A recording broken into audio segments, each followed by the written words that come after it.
The Nether update is almost here. Not gonna lie, I can't remember an update to Minecraft I have looked forward to more than 1.16. Not only do we get brand new Nether generation, new biomes, new mobs, but we also have a fabulous new palette of blocks to work with. So for those of you coming back to Minecraft, or planning on coming back with the next update, I thought I'd put together a quick build idea video featuring 10 things you can do with the new blocks, so let's roll out. Drawbridges.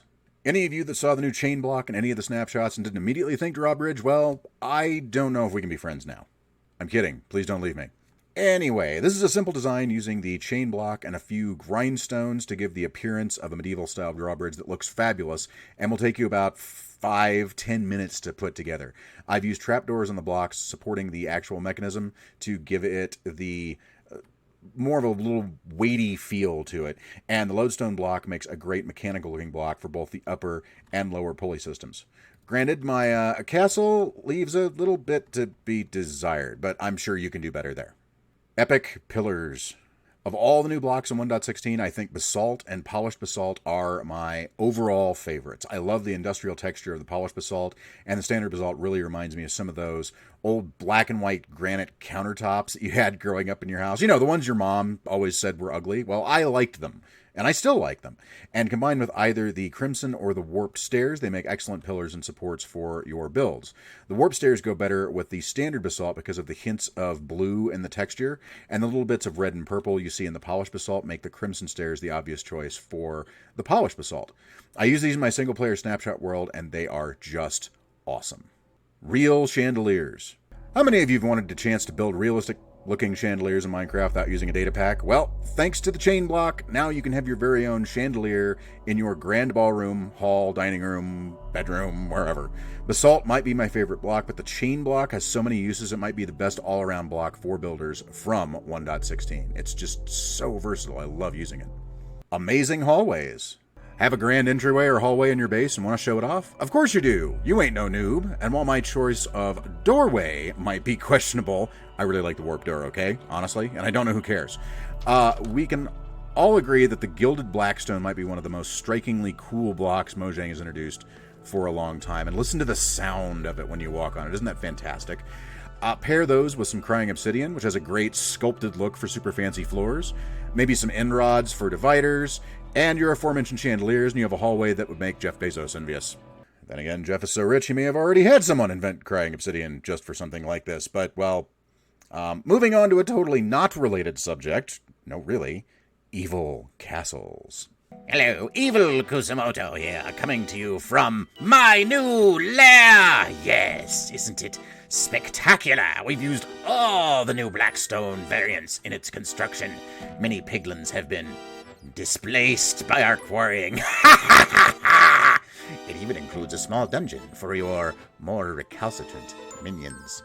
Blue fire torches provide suitable ambience up our stairway, and then at the top, if I can actually walk, our super secret evil lab. Purple, black, blue lights. A bed crammed in the corner, ensuring a fitful night's rest for your proper grumpy evil morning plotting. Furnaces, storage, and of course a window to gaze out upon my domain, as well as plenty of test subjects. If you are an aspiring evil genius, you must build one of these in your new 1.16 world post-haste. Now go, my students. Revel in your evilness. Yes. Whew. Okay, where'd that come from? Oh, my throat.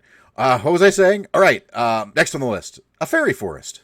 So let's say you don't want to embrace your inner mad scientist, eccentric billionaire, or medieval warlord, and just want to live in a fantasy setting at one with the plants and animals and hopping bunnies and butterflies and so on and so forth.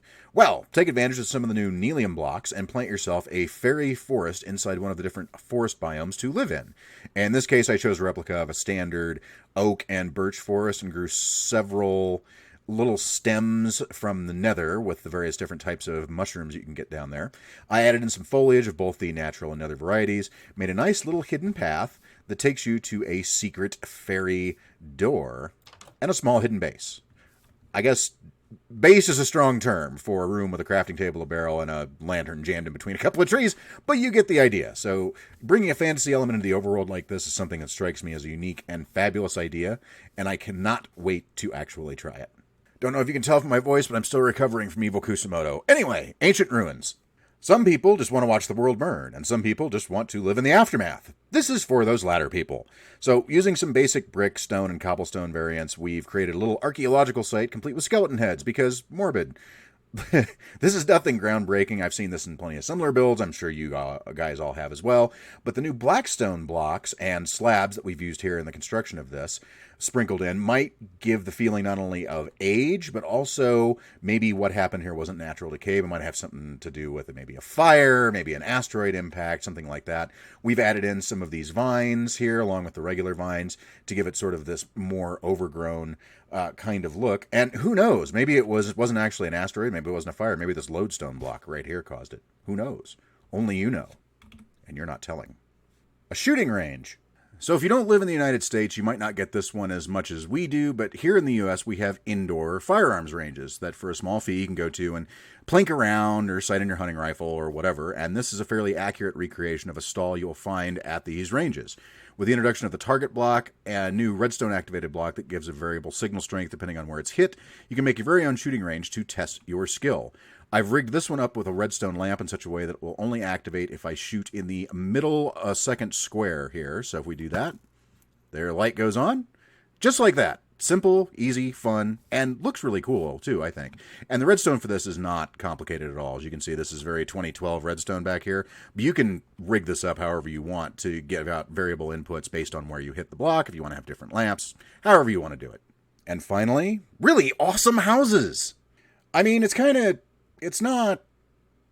Okay, look, I tried, all right? I seriously tried. I really, really tried to make a house out of all the new blocks that wasn't just hideous. I tried different combinations, I tried different styles, I tried stripped logs, regular logs, and it's just... It hurts your eyes, and it doesn't get any better inside. Oh, God! Oh, the purple floor with the blue walls and the cyan glass. I mean, the lanterns look cool, and I dig the ceiling texture on the basalt here. That looks nice. But the rest of it, I can't look at it anymore. I just can't. I can't look at this anymore. So I tell you what, let me take one for the team and just say, don't build a house completely out of the new blocks. It doesn't look good. Detail with them? Sure. Use them as secondary build items? Great. Just them? No, a million times no. Unless you have built one and it looks awesome, in which case, link it to me down in the comments below. And that's 10 things you can build with the new 1.16 Nether Update blocks. I hope you enjoyed this video, I hope it gave you some inspiration, and I hope you had fun while you were here. If so, feel free to hit the like button and subscribe on your way out the door. I do lots of Minecraft content on this channel, including an SMP series with a bunch of amazing people, and I'd love to have you come along with us. But whatever you do tonight, make sure you play some games, have some fun, and I'll see you all again real soon. Have a good night, everybody.